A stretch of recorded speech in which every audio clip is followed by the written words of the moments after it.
आज बारात पुनः अपने अयोध्या में लौटी है। बाबा तुलसी लिखते हैं कि जब ते राम ब्याह घर आए, जब ते राम ब्याह घर आए, जब ते राम ब्याह घर आए, जब ते राम ब्याह घर आए, इतना मंगल मोद बधाए, इतना मंगल मोद बधाए, भुवन चारि दस भूधर भारी, भुवन चारि दस भूधर भारी, सुत मेघ बरसहि सुरधारी, वेद बरसहि सुरधारी, राम ब्याह घर आए, जब ते राम ब्याह घर आए, इतना मंगल मोद बधाए। नव मंगल मोद बधाए। महाराज, जिस दिन से राघव जी और मैया सीता अयोध्या में आए हैं, उस दिन से अयोध्या में आनंद ही आनंद बरस रहा है, मंगल ही मंगल बरस रहा है। एक दिन मैया कैकेयी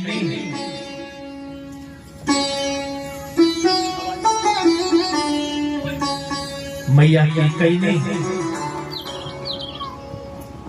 स्वप्न में एक महल को देखा, जो पूरा का पूरा महल सोने का बना हुआ था। मैया कैकेयी राजा दशरथ से कहने लगी, महाराज, मुझे जो स्वप्न में दर्शन दिया था वही महल मुझे चाहिए। राजा दशरथ ने कहा, देवी, वो महल बनाना साधारण नहीं है।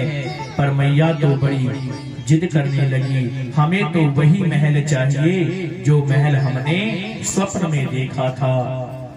तो राजा दशरथ की तो मित्रता इंद्र से थी, तो इंद्र के जो सेवक थे विश्वकर्मा जी से इंद्र ने कहा कि तुम राजा दशरथ की रानी कैकेयी जैसा महल कहती हैं, वैसा महल बना कर आओ। जो जो स्वप्न में देखा था वो मैया वर्णन करने लगी, और उसी के अनुसार महाराज विश्वकर्मा जी महल का निर्माण करने लगे। धीरे धीरे धीरे धीरे स्वर्ण जड़ित वो महल बनकर तैयार हो गया। उस महल का नाम रखा गया कनक भवन। क्यों? क्योंकि वो सोने से बना हुआ महल था। और महाराज, जो ही मैया कैकेयी इस महल का गृह प्रवेश करके उसमें अंदर जा रही थी, तो ही मैया को खबर मिली कि राजा दशरथ को बारात लेकर जनकपुर बुलाया जा रहा है। मैया कैकेयी ने अपने मन में धारणा कर ली, मेरा राम विवाह करके आएगा तो इस महल को, अपने राम को मैं अपनी बहू सीता को मुंह दुखाई में प्रदान करूंगी। इतना प्रेम मैया कैकेयी राघव जी से किया करती थी। मेरे राम का विवाह है, एक एक अंग मैया का रोमांचित होने लगा। और महाराज कहते हैं ना कि दुख की अपेक्षा सुख का समय जल्दी निकल जाता है। एक रात यदि दुख की हो जाए तो पूरी रात कटती है महाराज, और एक रात्रि यदि आनंद की हो जाए तो कब सवेरा हो गया पता ही नहीं चलता है। महाराज, अयोध्या में आनंद किस प्रकार चला गया पता ही नहीं चला। एक दिन राजा दशरथ ने दर्पण में अपना चेहरा देख रहे थे, सो ही राजा दशरथ को अपने दाहिने कान के पास में अपने जो केस थे वो सफेद दिखाई देने लगे। राजा दशरथ ने मन में धारणा कर ली, अब हमारा बुढ़ापा शुरू हो गया है। देखिए कलयुग में आयु बताई है 100 वर्ष की, पर 100 वर्ष में इस आयु को 4 जगह विभाजन किया गया है। इसमें 4 आश्रमों की वर्णन किया गया है। सबसे पहले बोले ब्रह्मचर्य आश्रम, जब तक 25 वर्ष के रहते हैं तब तक हमें ब्रह्मचर्य आश्रम का पालन करना चाहिए। 25 से लेके 50 वर्ष की आयु तक गृहस्थ आश्रम में रहना चाहिए और 25 से 50 से लेके 75 तक की आयु में वानप्रस्थ आश्रम में रहना चाहिए और 75 से लेके 100 वर्ष की आयु तक हमें संन्यास आश्रम में रहना चाहिए। पर महाराज अब तो जो आज की तो जनरेशन क्या है, जो बुढ़ापा बन रहा है तो लालसा और बढ़ती जा रही है। किसी से कहो बाबा भजन करने चलोगे, बोले महाराज अभी बेटे की ब्याह की जिम्मेदारी है, ये पूरी हो जाए तो फिर चलेंगे। जब बेटे का ब्याह हो जाता है बाबा अब चलें, बोले नहीं अभी पोता पोती हो जाए फिर उसके बाद चलते हैं। पोता पोती भी हो गए, बाबा अब चले, बोले महाराज कुछ समय और रुक जाओ, पोता पोतियों के भी यदि विवाह देख लें तो और आनंद हो जाएगा।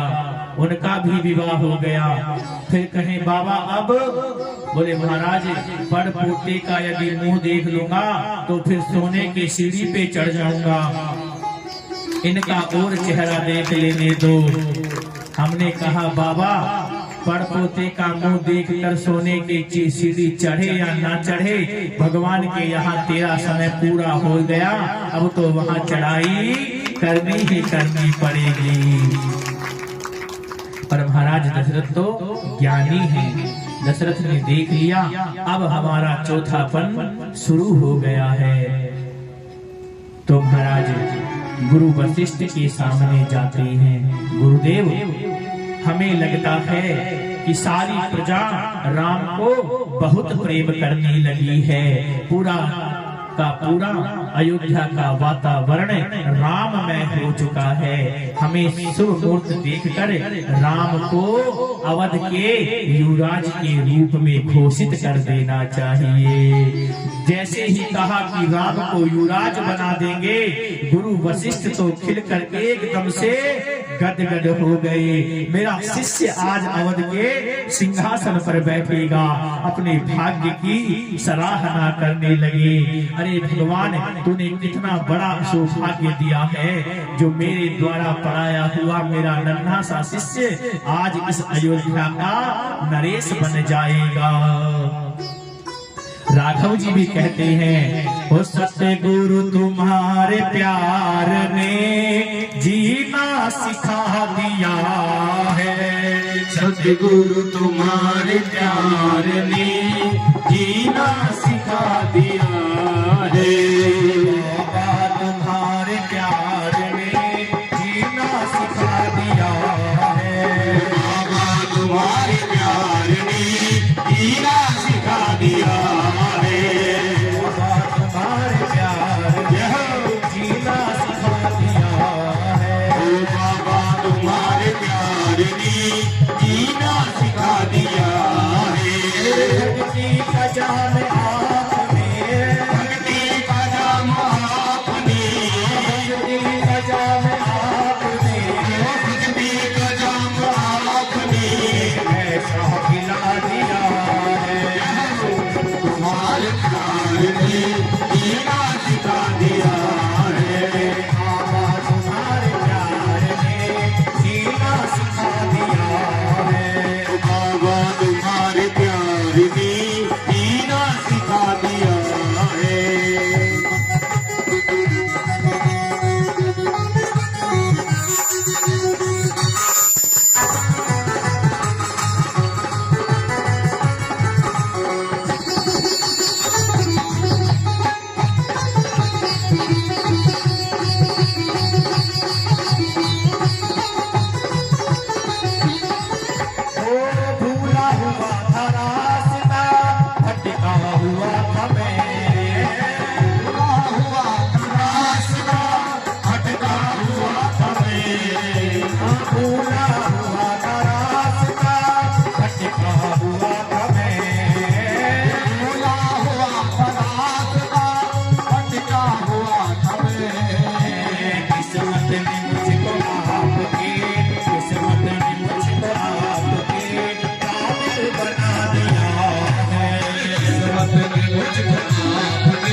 आज तक सजदा नहीं किया, जिसने किसी को आज तक सजदा नहीं किया, जिसने किसी को आज तक सजदा नहीं किया, जिसने आज तक सजदा नहीं किया, वो सर भी मैंने आपके, वो सर भी मैंने आपके चरणों का दिया है।